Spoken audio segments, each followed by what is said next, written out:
ദൈവമേ, ഹിന്ദി സിനിമ കാണാനാ വന്നിരിക്കുന്നത്. അവര് പറയുന്ന ഡയലോഗും കോമഡികളും മനസ്സിലായില്ലെങ്കിൽ സിനിമയുടെ കഥയെങ്കിലും മനസ്സിലായാൽ മതിയായിരുന്നു. ദൈവമേ, നീതുമോക്ക് ഹിന്ദിയൊക്കെ അറിയാൻ തോന്നുന്നു. അവള് കോമഡിക്കൊക്കെ ചിരിക്കുന്ന സമയത്ത് എനിക്ക് നല്ല ടൈമിങ്ങിൽ ചിരിക്കാൻ പറ്റണേ. സിനിമയുടെ കഥയെങ്കിലും ആരെങ്കിലും ചോദിച്ചാൽ പറഞ്ഞു കൊടുക്കാൻ എനിക്ക് പറ്റണേ ദൈവമേ. അതാ സിനിമയുടെ പേരെഴുതി കാണിച്ച്.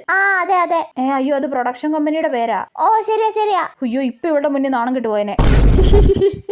എന്റെ പൊന്നോ, എന്തൊരു കോമഡിയാ. ചുമ്മാ ചിരിച്ചേക്കാം. നീതുമോൾ ചിരിക്കുന്നുണ്ട്, കൂടെ ചിരിച്ചേക്കാം. അയ്യോ, ചിരിച്ചു ചത്ത്. എന്നെ കോമഡി അല്ലേടി? അതെ. ഇമോഷണൽ സീൻ ആണെന്ന് തോന്നുന്നു. ഷാറൂഖ് ഖാൻ കരയുന്നുണ്ട്. പാവ ഷാറൂഖ് ഖാൻ. ഷാരൂഖ് ഖാൻ കരയുന്നുണ്ടല്ലോ. അപ്പൊ ഇത് ഇമോഷണൽ സീൻ തന്നെ. കുറച്ച് സാഡ് എക്സ്പ്രഷൻ ഇട്ടിരിക്കാം. എടേ, അങ്ങനെ ഉണ്ടായിരുന്നു പടം? കൊള്ളായിരുന്നല്ലേ? എനിക്ക് സിനിമയുടെ കഥയൊന്നും മനസ്സിലായിട്ടില്ലെന്ന് ഇവള് മനസ്സിലാക്കണ്ട. അതുകൊണ്ട് നെഗറ്റീവ് പറയാം. എനിക്ക് അത്ര ഇഷ്ടപ്പെട്ടില്ലടി. ഒരു ആവറേജ് പടം.